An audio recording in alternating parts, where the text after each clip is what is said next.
Бүгүн 26 майда Казакстандын президенти Касым-Жомарт Токаев расмий иш сапары менен Бишкек шаарына келди. Өлкө башчы Садыр Жапаров менен казак президентинин жана делегация мүчөлөрүнүн жолугушуусу аларча резиденциясында орун алды. Мамлекет башчылар алгач тар чөйрөдө, андан соң кеңири форматта сүйлөштү.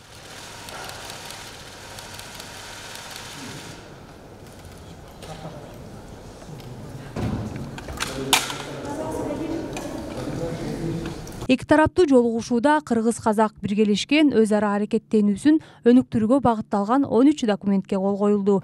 Казакстан Республикасынын президенти Касым-Жомарт Кемелұлы Токаев және Кыргыз Республикасынын президенти Садыр Нуркожоевич Жапаров Казакстан Республикасы мен Кыргыз Республикасы мемлекет башчыларынын бирлескен маалимдемесине кол коёду.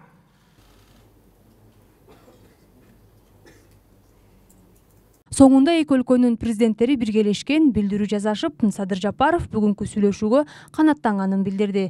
Ал эми Касым-Жомарт Токаев кабыл алынган тарапка ыраазычылыгын айтты. Урматтуу Касым-Жомарт Кемелович, урматтуу массалык маалымат каражаттарынын өкүлдөрү, айымдар жана мырзалар. Бүгүн мен боордош Казакстан Республикасынын президенти урматтуу Касым-Жомарт Кемелович Токаевди жана казак делегациясынын мүчөлөрүн тосуп алганыма терең кубанычтамын. Урматтуу достор, 30 жыл ичинде биздин жакын коңшулук мамилелерибиз жана достугубуз биргелешкен аракеттерибиз менен үзгүлтүксүз бекемделип келе жатты. Жана эки өлкө ортосундагы стратегиялык өз ара байланыштар жана союздаш мамилелерибиз тереңдеп келди. Биздин бүгүнкү сүйлөшүүлөрүбүз салттагыдай эле достук, жылуу маанайда, иштиктүү жана конструктивдүү кырдаалда өттү. Саясий, экономикалык жана маданий, гуманитардык мүнөздөгү маселелердин кеңири чөйрөсү талкууланды. Мамилелерди чыңдоодо жана андан ары өнүктүрүүгө багытталган бардык багыттар боюнча макулдашууларга жетиштик.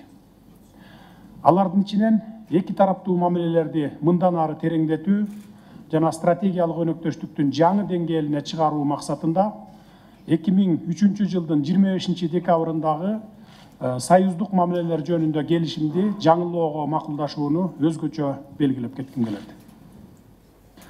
Биргелешкен индустриалдык соода логистикалык комплексин куруу долбоору боюнча мурда жетишилген макулдашууну ишке ашыруунун алкагында анын курулушуна капсула салынды. Биз өкмөттөрдүн алдында өз ара сооданын деңгээлин 2 миллиард акш долларына жеткирүү, биринчи аймактар аралык форумду сапаттуу жана мазмундуу даярдап өткөрүү, Кыргыз-Казакстан ишкерлер кеңешинин ишин жандандыруу, биздин чек аралар аркылуу жүктөрдү алып өтүү механизмдерин андан ары өркүндөтүү жана башка маселелер боюнча милдеттерди койдук.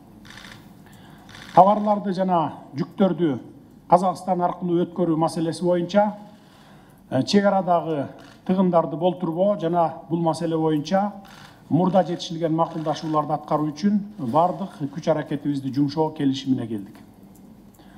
COVID-19 коронавирустук илдетинин жайылышы менен байланышкан дүйнөдө уланып жаткан санитардык эпидемиологиялык кырдаалдын айланасында биз эки өлкөнүн ортосундагы толук кандуу жүргүнчүлөрдү жана жүктөрдү ташуу, анын ичинде жарандардын жүрүш үчүн ыңгайлуу шарттарды түзүү максатында аба, темир жол жана унаа байланыштарды ишке ашыруу боюнча чараларды көрүү маселелерин кеңири талкууладык.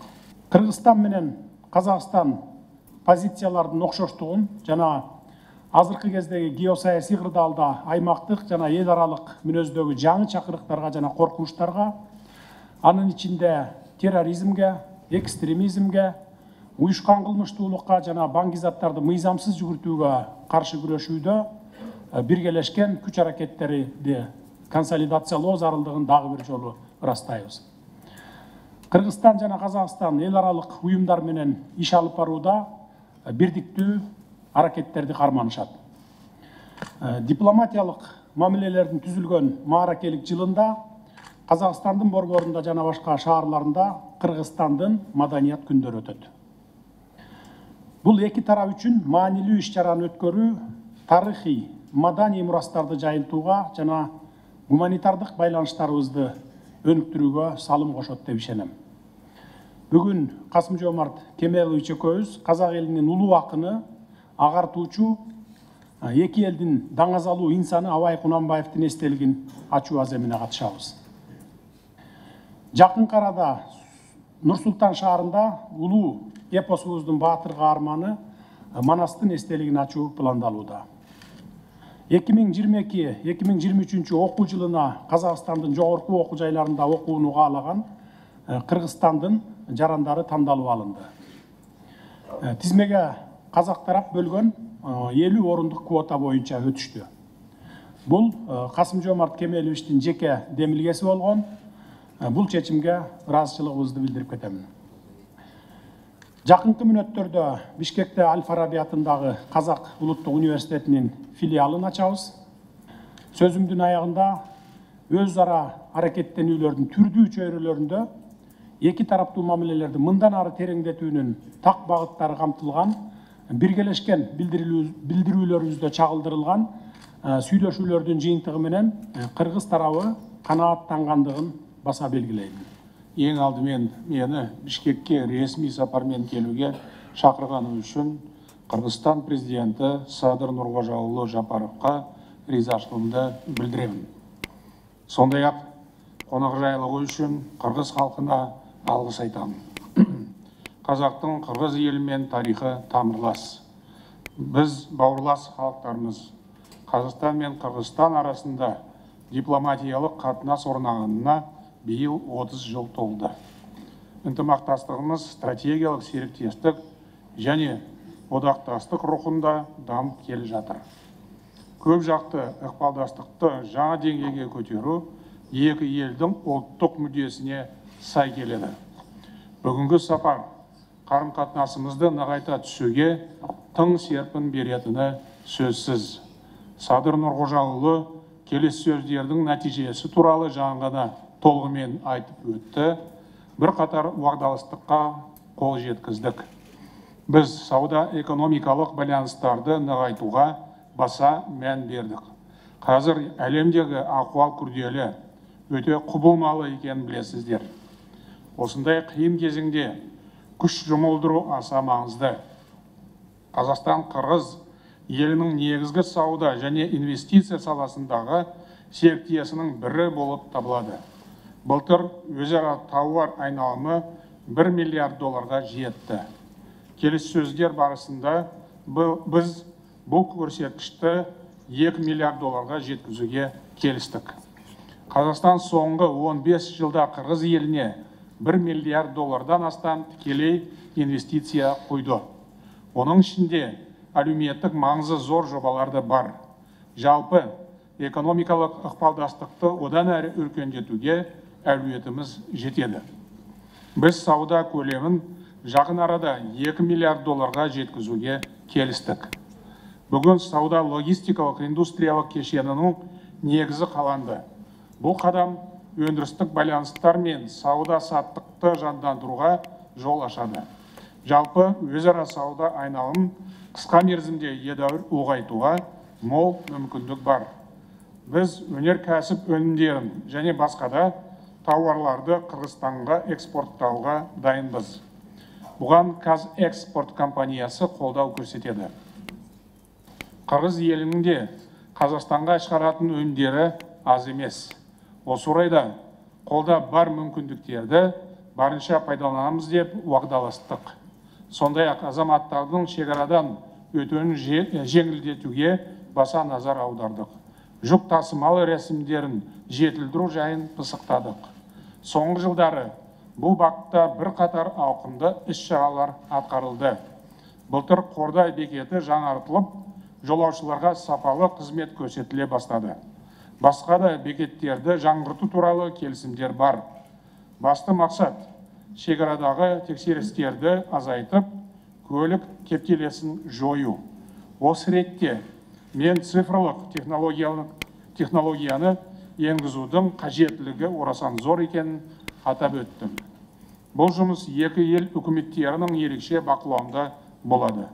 Келесі маңызды мәселе өңірлердің ынтымақтастығына тың серпін беру. биыл алғаш рет өңір аралық форум өткізуге келістік. Екі жақты инвестициялық серіктестікті жандандыру үшін ірі жобаларды бірлесе жүзеге асыруға уағдаластық. Бүгін облыстарымыздың арасында бірнеше келісімге қол қойылды. Біз Қырғызстандағы инвестициялық ахуал жақсара түскеніне қуаныштымыз. Халық күмтөр стратегиялық кен орнының игілігін көретін болады. Қырғызстан президентінің бастамасымен жүзеге асқан игі қадам құтты болсын. Шетел инвесторларының мүддесін қорғау ісі жалғасын табады. Бұл жұмыс қазақ компанияларының Қырғызстанға инвестиция салуына оң ықпал етеді. Қазақстан капиталының қатысуымен Ыстықкөл облысында күн энергиясы станциясын салу жоспарланып отыр. Жобаның құны $300 миллион. Инвестициялық ынтымақтастықты кеңейту үшін өзара тиімді бірлескен жобалар тізімі әзірленеді. Келесі маңызды бағыт су энергетика саласындағы қарым-қатынасты үйлестіру. Біз трансшекаралық су ресурстары ортақ байлық екенін тағы бір мәрте атап көрсеттік. Су тапшылығы мәселесі жылдан жылға күрделеніп келеді. Беделді халықаралық экологиялық ұйымдар осындай болжам жасап отыр. Келешекте су көп болмайды, тапшы болады. Бұл анық нәрсе. Сондықтан Орталық Азия мемлекеттері бірлескен жұмыстарды қолға алу қажет.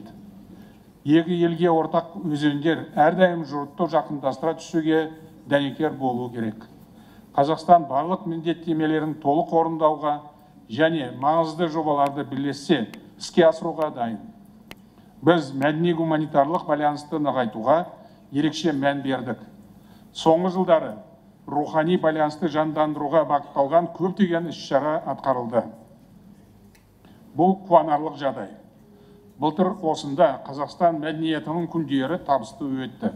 Ал биыл Қазақстанда Қырғызстан мәдениетінің күндері өтеді. Бүгін құрметті Қырғызстан президентімен бірге Бішкек төрінде Ұлы Абайдың ескерткішін ашамыз. Мұны қырғыз елінің қазақ халқына деген айрықша құрметі деп білемін.